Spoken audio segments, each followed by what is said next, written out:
Okay kawan, ini review Antiren punya fogging machine. Ini unboxing. Buka, anda akan nampak satu menu untuk pakai. Mesin ini 800 watt lah kerja dia. Dalam isi dia macam ni. Tengok latang Maya Safety.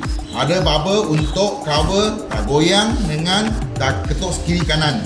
Remote control dengan adapter remote control. Satu set. Okay, korek-korek tengok.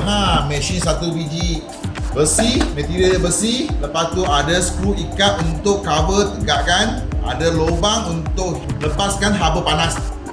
Ini bekas untuk simpan liquid fogging machine. Sini untuk bahagian kerja lah. So dia ada suhu tinggi sikit, panas. Kabel plus 13A. Machine fogging ni dia ada satu pentingnya perkara nak kena jaga. Ini liquid untuk nano mix. So anda beli me time nak kena tengok this is just for use. Bukannya pakai minyak wangi pun tuang lalam. Minyak janji wangi ni benda semua tuang lalam. Tak boleh. Dia ada tahap untuk liquid dengan dia. So kalau salah pakai dengan liquid, dia akan tak berfungsi. Kenapa tak berfungsi? Pasal liquid tu dia akan jadi gam. Bila gam dia akan sumbat lubang dia atau sistem dia. So beli mesin baik liquid beli sama yang jual mesin orang sekali. Kalau pilih Antiren, ceritalah dengan Antiren sekali dengan liquid dia. Nampak sini ada dua plug-in. Satu untuk adapter control. Tengok bentuk V ya. So anda pilih bentuk V, masuk dengan dia saja. Ini kabel dia. Dalam 1 meter panjang itu macam. Dari triangle segitiga itu macam. So bentuk soket ni masuk, tekan sampai habis. Kalau nak buka, mesin sini pun ada satu button on off juga. On kan.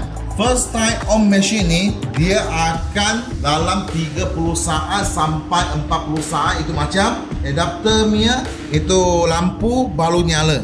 Dah nyala baru boleh pakai dengan remote control on off dengan dia. After 30 saat adapter ni lampu dan light kita tekan dengan button on ni. Okay, rasa tengok makin mesin gerak. Okay, and then anda kalau tak mau me time, tutup dengan sini.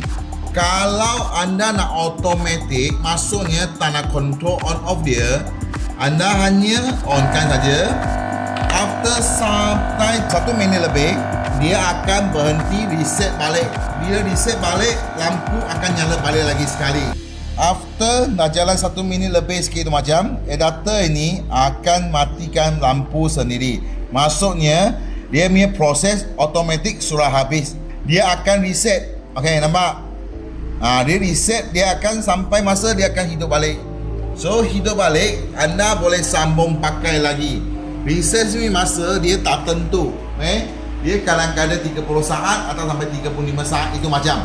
So dah reset siap, anda boleh starting pakai lagi. Tengok nampak? Dia hidup. Okay, off. Inilah Antiren punya Nano Mix Machine. So sesiapa berminat boleh kontak dengan Antiren atau datang kedai Antiren kat area Keluang. Thank you.